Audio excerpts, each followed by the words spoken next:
Oke. Assalamualaikum warahmatullahi wabarakatuh. Waalaikumsalam warahmatullahi wabarakatuh. Shalom, salam sejahtera untuk kita semua. Puja dan puji syukur tak lupa kita panjatkan atas kehadiran Allah Subhanahu wa taala, karena hidayahnya kita masih dapat berkumpul di tempat ini. Pada hari ini kita akan melakukan kegiatan diskusi bersama terkait materi yang akan kita bahas tentang esensi dan urgensi, harmoni, kewajiban dan hak negara dan warga negara yang mencakup agama, pendidikan dan kebudayaan, perekonomian nasional dan kesejahteraan rakyat. Nah, untuk selebihnya saya langsung lemparkan ke pemateri. Baik. Assalamualaikum warahmatullahi wabarakatuh. Warahmatullahi wabarakatuh. Sini saya akan menjelaskan sedikit apa itu mengenai materi esensi dan urgensi, harmoni, kewajiban dan hak negara dan warga negara. Yang mencangkup ada 3 hal: 1 agama, 2 pendidikan dan kebudayaan, 3 perekonomian nasional dan kesejahteraan rakyat. Mendeskripsikan esensi dan urgensi, harmoni, kewajiban dan hak negara dan warga negara, Undang-Undang Dasar Republik Indonesia tahun 1945 tidak hanya memuat aturan dan ikhwal kewajiban dan hak negara, melainkan juga kewajiban dan hak warga negara. Dengan demikian, terdapat harmoni, kewajiban dan hak negara di satu pihak dengan kewajiban dan hak warga negara di pihak lain. Terus, apa esensi dan urgensi adanya harmoni, kewajiban dan hak negara dan warga negara tersebut? Untuk memahami persoalan tersebut, mari kita pergunakan pendekatan kebutuhan warga negara yang meliputi kebutuhan akan agama, pendidikan dan kebudayaan, terus perekonomian nasional dan kesejahteraan rakyat. Yang pertama itu ada agama. Bangsa Indonesia dikenal sebagai bangsa yang religius. Kenapa? Karena kepercayaan bangsa kita kepada Tuhan Yang Maha Esa telah ada semenjak zaman prasejarah, sebelum datangnya pengaruh agama-agama besar ke tanah air kita. Karena itu, dalam perkembangannya, bangsa kita mulai mudah menerima penyebaran agama-agama besar itu. Rakyat bangsa kita menganut berbagai agama berdasarkan kitab suci yang diyakininya. Undang-Undang Dasar merupakan dokumen hukum yang mewujudkan cita-cita bersama setiap rakyat Indonesia. Dalam hal ini, cita-cita bersama untuk mewujudkan kehidupan beragama juga merupakan bagian yang diatur dalam Undang-Undang Dasar. Ketentuan mengenai agama diatur dalam Undang-Undang Republik Indonesia 1945 pasal 29, yang dimana satu diantaranya adalah ketentuan pasal 29 ayat 2 mengenai kebebasan beragama dan beribadat, yang dipertegas oleh pasal 28E ayat 1 yang salah satu substansinya mengatur hal yang sama. Hal yang perlu kita pahami adalah apa makna negara menjamin kemerdekaan untuk memeluk agama itu. Baik, ada sedikit masukan untuk di materi agama. Mungkin di sini saya ingin berikan, misalnya kayak yang di kota Cilegon yang pelarangan pembangunan gereja itu, menurut Anda itu bagaimana pendapat Anda? Di antara pendapat kelompok ini ada yang ingin memberi masukan tentang pelarangan pembangunan gereja? Mungkin kalau ada.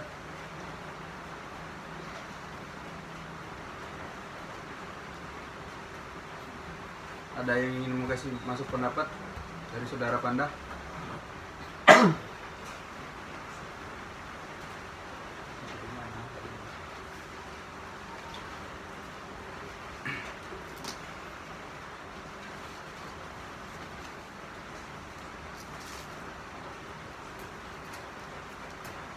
Mungkin saya akan menambahkan tentang materi yang tadi disampaikan tentang cara mencapai suatu keseimbangan antara hak dan kewajiban dengan cara mengetahui posisi diri kita sendiri. Sebagai seorang warga negara harus tahu hak dan kewajibannya. Seorang pejabat atau pemerintah pun harus tahu akan hak dan kewajibannya, seperti yang sudah tercantum dalam hukum dan aturan-aturan yang telah ditetapkan. Jika hak dan kewajiban seimbang dan terpenuhi, maka kehidupan masyarakat akan aman sejahtera. Oleh karena itu, kita sebagai warga negara yang berdemokrasi harus membangun mimpi kita yang buruk ini dan merubahnya untuk mendapatkan hak-hak sebagai warga negara. Tak lupa melaksanakan kewajiban kita sebagai rakyat Indonesia sebagaimana telah ditetapkan dalam Undang-Undang Dasar 1945 pada pasal 28 yang menetapkan bahwa hak warga negara dan penduduk untuk berserikat dan berkumpul, mengeluarkan pikiran dengan lisan maupun tulisan dan lain sebagainya. Mungkin sekian. Apa ada yang ada pendapat lagi untuk saran yang mengapa peristiwa apa sih? Penolakan pembangunan gereja, dan bisa memberi pendapatnya. Tentang gereja ya. Ya. Oke, masuk ya. Tentang larangan pembangunan gereja. Nah, itu masih sering terjadi di Indonesia dan di beberapa daerah juga yang ada di Indonesia. Nah, terus kita sebagai orang Indonesia harus saling toleransi lah. Jangan mentang-mentang kayak Indonesia tuh negara mayoritasnya orang Islam, jadi kayak agama lain tuh kayak dikucilkan atau dikesampingkan aja dan terlalu penting. Ya, masih ada diskriminasi. Terus saran saya harus saling toleransi lah. Kan juga kita Indonesia kan banyak agama, budaya, dan suku. Terus juga kita tuh diajar untuk saling menghargai satu sama lain. Masa mau dihargai kalau nggak mau dihargai orang? Mungkin itu pendapat dari saya. Sekian dan terima kasih. Oke, tidak ada lagi pendapat. Kita lanjut di poin kedua, pendidikan dan kebudayaan. Pendidikan dan kebudayaan merupakan dua istilah yang satu sama lain saling berkorelasi sangat erat. Pendidikan adalah salah satu bentuk upaya pembudayaan. Melalui proses, pendidikan kebudayaan bukan saja ditransformasikan dari generasi tua ke generasi muda, melainkan dikembangkan sehingga mencapai derajat tertinggi berupa peradaban. Dalam konteks ini, apa sebenarnya tujuan pendidikan nasional kita? Penjelasan tentang tujuan pendidikan nasional dapat kita temukan pasal 31 ayat 3 Undang-Undang Dasar Republik Indonesia 1945. Yaitu rumusan pasal ini mengakomodasi nilai-nilai dan pandangan hidup bangsa yang religius. Maknanya adalah bahwa untuk mencapai tujuan pendidikan nasional, yaitu mencerdaskan kehidupan bangsa, harus dilakukan dengan meningkatkan keimanan dan ketakwaan serta akhlak mulia. Dari rumusan pasal 31 ayat 3 Undang-Undang Dasar Republik Indonesia 1945 juga terdapat konsep menyelenggarakan sistem pendidikan nasional. Jika kita menengok fungsi-fungsi negara atau function of the state dalam lingkup pembangunan negara, state building cangkupnya meliputi hal-hal berikut ini. Yang pertama itu ada fungsi minimal. Apa itu fungsi minimal? Itu melengkapi sarana dan prasarana umum yang memadai seperti pertahanan dan keamanan, hukum, kesehatan, dan keadilan. Yang kedua itu ada fungsi media. Fungsi media itu menangani masalah-masalah eksternalitas seperti pendidikan, lingkungan dan monopoli. Yang terakhir ada fungsi aktivis. Aktivis itu menetapkan kebijakan industrial dan distribusi kekayaan. Berdasarkan klasifikasi fungsi negara tersebut, penyelenggara pendidikan termasuk fungsi media dari negara. Artinya, walaupun bukan merupakan pelaksanaan fungsi tertinggi dari negara, penyelenggara pendidikan juga sudah lebih dari hanya sekadar pelaksanaan fungsi minimal negara. Oleh karena itu, penyelenggara pendidikan sangatlah penting. Pendidikan nasional merupakan perwujudan amanat Undang-Undang Dasar Republik Indonesia tahun 1945 dalam rangka mencerdaskan kehidupan bangsa. Dalam UU SPN lebih lanjut dirinci bahwa penyelenggaraan sistem pendidikan nasional itu harus melahirkan manusia yang beriman dan bertakwa kepada Tuhan Yang Maha Esa, berakhlak mulia, sehat, berilmu, cakap, kreatif, mandiri, menjadi warga negara yang demokrasi serta bertanggung jawab. Berkait dengan upaya mencerdaskan kehidupan bangsa, Kementerian Pendidikan dan Kebudayaan berkeinginan bahwa pada tahun 2025 pendidikan nasional menghasilkan insan Indonesia cerdas dan kompetitif, atau insan kamil atau insan paripurna. Kecerdasan yang kita maksud adalah kecerdasan yang berkomprehensif, artinya bukan hanya cerdas intelektualnya, melainkan juga memiliki kecerdasan spiritual, emosional, sosial, bahkan kinestetis. Bersamaan dengan dimilikinya kecerdasan secara komprehensif, insan Indonesia juga harus kompetitif. Terus di poin kedua ada pendapat atau ada pertanyaan? Kalau nggak ada, kita lanjut ke poin 3 ya. Di poin ketiga, perekonomian nasional dan kesejahteraan rakyat. Sesuai semangat pasal 33 ayat 1 Undang-Undang Republik Indonesia tahun 1945, asas perekonomian nasional adalah kekeluargaan.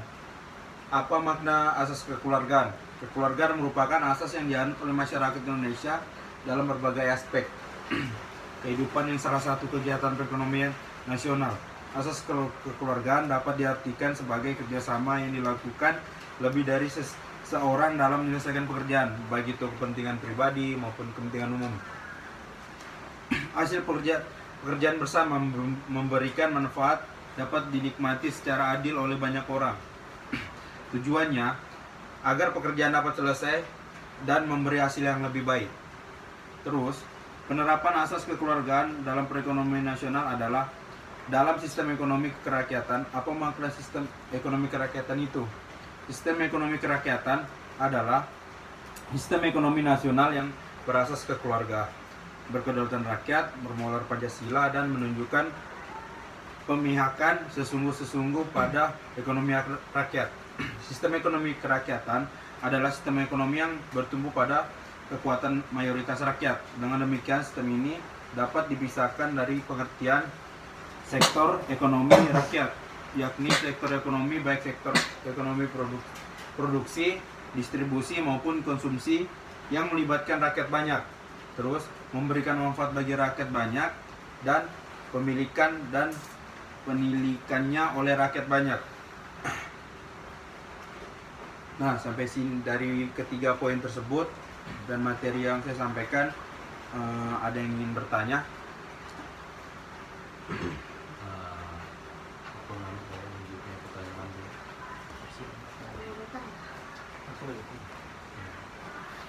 Baik, Pak Moderator, saya ingin mempertanyakan apa yang dimaksudkan dengan harmoni hak dan kewajiban warga negara? Baik, terima kasih kepada Re. Saya tampung dulu. Apa ada yang bertanya lagi? Mungkin saya ingin menambahkan apa yang dimaksud dengan harmoni kewarganegaraan. Baik, terima kasih kepada Saudara Rehan dan Saudara Hafiz. Saya akan menjawab pertanyaan dari Saudara Rehan terlebih dahulu. Pertanyaan dari Saudara Rehan, apa yang dimaksud dengan harmoni dan hak kewajiban warga negara? Ya. Sedikit yang saya bisa simpulkan, jadi harmoni kewajiban dan hak negara dan warga negara merupakan suatu kelarasan, keseimbangan dan keserasian yang saling memenuhi. Jika suatu kewajiban sudah tunai dipersembahkan atau dilakukan oleh warga negara, maka hendaknya negara secara konsisten memenuhi hak warga negara. Sudah paham? Baik, Moderator, terima kasih jawabannya sudah dipahami. Terus dari Saudara Hafiz, terus dari jawaban Saudara Rehan, ada yang ingin menambahkan? Oke, baik. Kalau tidak ada yang menambahkan, saya coba izinkan saya mempertanyakan apa lagi yang ditanya Saudara Hafiz. Apa yang dimaksud dengan harmoni kewarganegaraan? Oke, baik. Ada yang ingin menjawab dari pertanyaan Saudara Hafiz? Silakan. Saya ingin menjawab pertanyaan dari Saudara Hafiz, yaitu harmonisasi dapat diartikan sebagai proses atau upaya untuk menyelaraskan, menyerasikan, atau menyesuaikan sesuatu yang dianggap tidak atau kurang sesuai. kurang atau tidak pantas atau tidak serasi, sehingga menghasilkan sesuatu yang baik atau harmonis di berbagai hal. Baik, dari saudara Hafiz. Ada lagi ingin menambahkan dari jawaban dari saudari Firda?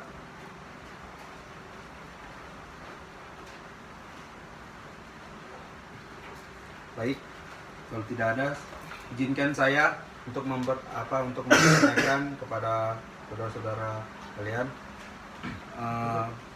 mengapa diperlukan harmoni kewajiban dan hak negara dan warga negara dalam demokrasi yang bersumbu pada kedaulatan rakyat.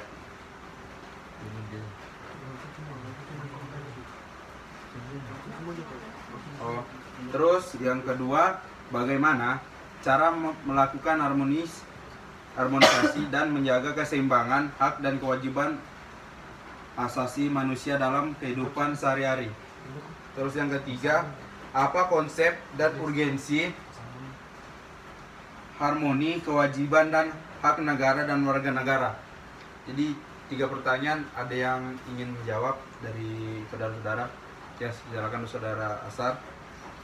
Baik, terima kasih saudara Sulaiman. Mungkin saya akan menjawab mengapa diperlukan harmoni kewajiban dan hak negara dan warga negara dalam demokrasi yang bersumbu pada kedaulatan rakyat.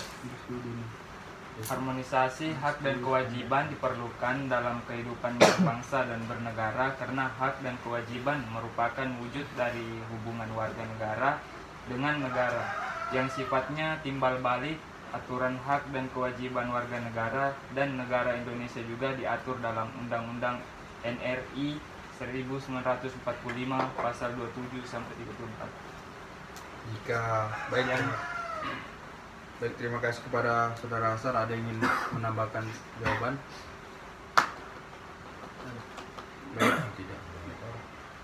Oke, terima kasih kepada saudara Asar. Baik, ada yang ingin menjawab pertanyaan dari bagaimana cara melakukan harmonisasi dan menjaga keseimbangan hak dan kewajiban asasi manusia dalam kehidupan sehari-hari. Silakan saudara Denny. Izin menjawab, moderator. Siap.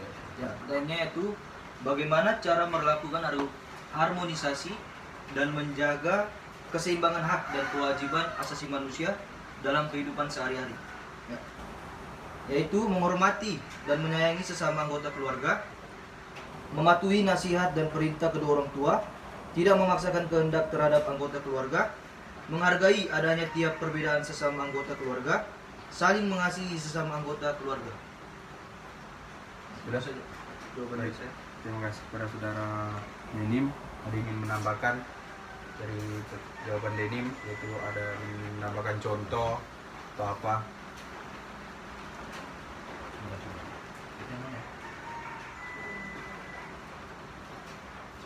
Sedikit yang saya ingin menambah dari jawabannya saudara Denim. Contohnya itu kayak menghormati dan menyayangi sesama anggota keluarga, yaitu dengan cara kita tuh sebagai anak dalam anggota keluarga, kita harus menghormati kedua orang tua kita yang pertama. Kenapa kita harus menghormati kedua orang tua? Karena kedua orang tua lah yang membesarkan dan mendidik kita sampai sekarang. Kenapa? Karena mereka kerja keras buat kehidupan kita, buat sekolah SD, SMP, SMA, sampai kita besar, sampai kita kuliah saat ini. Nah, itu harus kita hormati dan kita harus menyayangi sesama anggota keluarga. Dan bukan orang tua kita aja yang di dalam keluarga kita sayangi, kita juga harus sayang kakak kita, adik kita, dan anggota lainnya lah. Kenapa? Karena sesama manusia itu kita harus saling menyayangi. Karena apabila kita tidak saling menyayangi itu, nanti ada yang kita misalnya sayang kakak kita, terus kita nak sayang adik kita, takutnya ada kecemburuan kan. Nah, terus itu sekian dari saya. Terus untuk mematuhi nasihat dan perintah kedua orang tua, untuk mematuhi nasihat dan perintah kedua orang tua itu caranya, apa yang orang tua larang kita harus patuhi, dan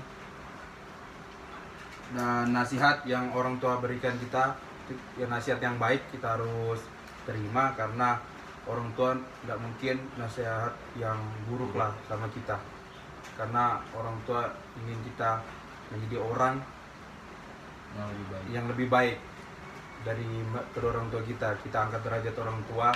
Maka dari itu kita harus mendengarkan nasihat atau perintah dari kedua orang tua. Sekian dari saya. Ada lagi yang menambah contoh-contohnya? Saya ingin menambah sedikit terkait tentang harmonisasi dalam keluarga. Keluarga tempat terdekat di mana kita bisa mempraktekkan atau melakukan yang namanya tuh etika di mana kita dapat menghargai orang tua kita, melakukan apa yang diperintahkan orang tua kita sebelum kita terjun ke masyarakat, sebelum kita terjun ke orang-orang yang kita harus kenal lagi dari awal. Kan kalau di dalam keluarga sifat atau karakter orang mungkin sudah kita pahami karena mungkin kita ada di rumah bukan dalam jangka waktu yang sebentar. Jadi tempat yang pertama kita dapat mempraktekkan hal tersebut ya di keluarga sebelum kita muncul langsung ke masyarakat. Mungkin sekian dari saya. Terima kasih. Ada yang ingin menambah? Silakan. Dan juga mungkin kalau lebih baiknya kita lebih saling peka terhadap keluarga maupun orang-orang yang di sekitaran, supaya tidak menjadi acuh tak acuh. Mungkin itu akan menambah keharmonisan. Mungkin itu aja tambahan dari saya. Oke, baik. Jika tidak ada lagi, ada yang ingin menjawab pertanyaan yang terakhir, apa konsep dan urgensi harmoni, kewajiban dan hak negara dan warga negara? Dalam tradisi budaya Indonesia semenjak dahulu, tak kala wilayah Nusantara ini diperintah raja-raja, kita lebih mengenal konsep kewajiban dibandingkan konsep hak. Konsep kewajiban selalu menjadi landasan aksiologis dalam hubungan rakyat dan penguasa. Rakyat wajib patuh kepada titah raja tanpa reserve sebagai bentuk penghambaan total. Keadaan yang sama berlangsung tak kala masa penjajahan di Nusantara, baik pada masa penjajahan Belanda yang demikian lama maupun masa pendudukan Jepang yang relatif singkat. Horizon kehidupan politik daerah jajahan mendorong aspek kewajiban sebagai postulat ide dalam praksis kehidupan politik, ekonomi, dan sosial budaya. Lambat laun, terbentuklah mekanisme mengalahkan diri dalam tradisi budaya Nusantara. Bahkan dalam tradisi Jawa, alasan kewajiban mengalahkan hak telah terpateri sedemikian kuat. Mereka masih asing terhadap diskursus hak. Istilah kewajiban jauh lebih akrab dalam dinamika kebudayaan mereka. Sekian dan terima kasih. Baik, dari pertanyaan dan dari jawabannya saudara Paki, ada ingin ditambah? Jadi jelas, cukup, sudah jelas. Terus kesimpulan saya lanjutkan kepada saudara Agung. Jadi kesimpulan yang saya dapat Betul-betul demo Bang. jadi sini Sini lah. Nah, oke.